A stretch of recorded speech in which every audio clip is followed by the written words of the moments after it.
Master chef Kanchan आज करणार आहेत कोंबड्याचं मटण.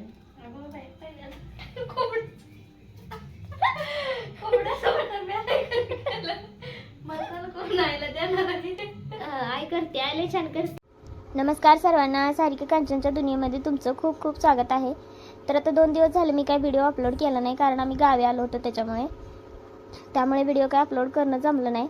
तर इथं बघू शकता आम्ही जस्टच गावी आलो होतो मागच्या रविवारीच, पण यात्रा असल्यामुळे आम्ही आता डबल अजून गावाला चाललोय. तर कांचन म्हणते ती मी गाडी चालवते. मी म्हटलं थांब जरा तू वळवून तर दाखव, म्हणून ती इथं वळवून दाखवायला लागले मला. तसं तिला थोडी थोडी गाडी चालवता येते, पण त्याचं वजन खूप असल्यामुळे ना तिला आवरत नाही. मग स्कूटी वगैरे आहे ती चालवायला येते तिला. पहिली भैयाची स्कूटी होती तर ती चालवत होती.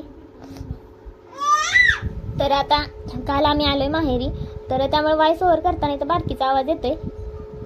आबू त्यांनी सगळे चालले होते त्यामुळे आम्ही चाललो होतो. शक्यतो आमचं काही नियोजन नव्हतं यात्रेला यायचं, पण आबू म्हणजे माझी बहीण ओडिसाला असते ती आली होती, त्यामुळे आम्ही चाललोय.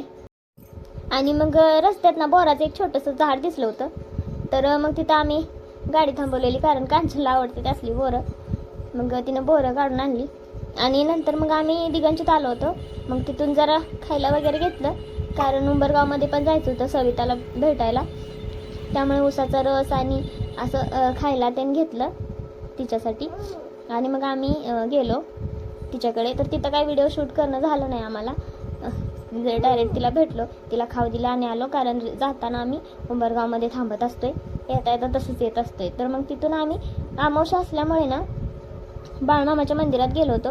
कटपळमधलं बाळमामाचं मंदिर खूप छान आहे. जर तुम्ही बघितलं नसेल ना तर एकदा अवश्य जाऊन बघा. तर खूप छान आहे मंदिर बाळमामाचं, एकदम प्रसन्न वातावरण वाटतं. आणि नवीनच झालंय हे सध्या, अजून मूर्तीची स्थापना नाही आहे झाली तिथं अजून, पण छान मंदिर आहे. मग तिथून नंतर आम्ही मग दर्शन वगैरे घेऊन मग घरी आलो. तर अंशू खूप खुश झाला होता.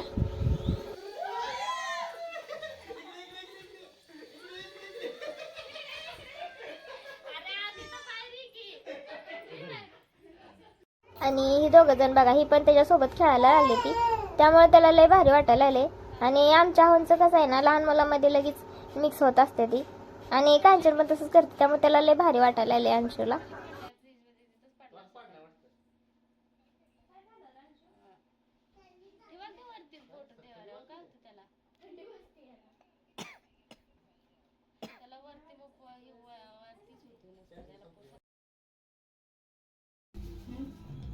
आता निवांत इथं बसून मी खाणार आहे, आणि ह्या दोघी जण बनवणार आहेत मटण, आणि भाऊजी आणि आहो गेलेले आहेत मटण आणण्यासाठी. तर कसं आहे मग माहेरमध्ये असल्यावर निवांत असते का नाही. ह्या दोघी करते त्या, आणि आता मी नुसतं बसणार आहे, है ना. है ना. मास्टर शेफ कांचन आज करणार आहेत कोंबड्याचं मटण.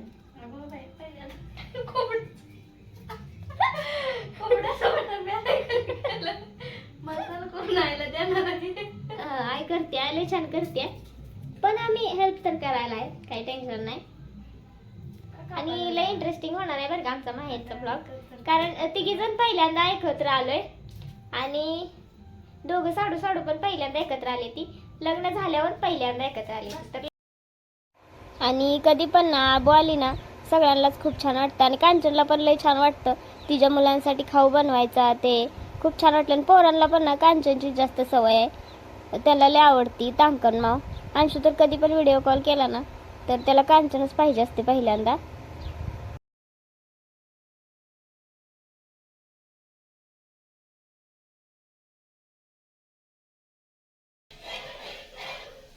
तर कांचन इथं वरण बनवायला आले अंशूसाठी,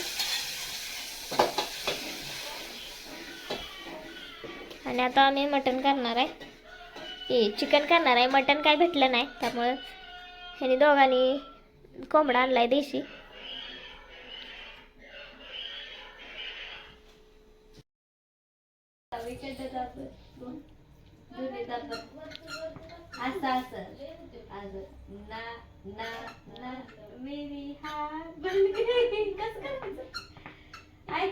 नंतर ते शिजूस तर तिनं वरण भात त्याला भरवलं खेळवत खेळवत, आणि नंतर मग आईन दोघी इकडं हे करायला लागल्या होत्या, कोंबडं आणलेलं ते त्याचं सगळं, आणि म्हणजे आईच्या पद्धतीनं बनवायचं होतं त्यामुळं आई सगळं सांगत होती असं करायचं, आणि कांचन तिला हेल्प करत होती. तर पप्पा आले. मग पप्पांना आम्ही भेटलो पहिल्यांदा, आणि पप्पांना विश्वासच बसेना. आम्ही म्हटलं कांचन नाही आली, तर पप्पा पटकन आम्हाला थोडं भेटल्यानंतर मग लगेच घरामध्ये आले. कांचन आली का बघाय, तर कांचन किचनमध्ये होती.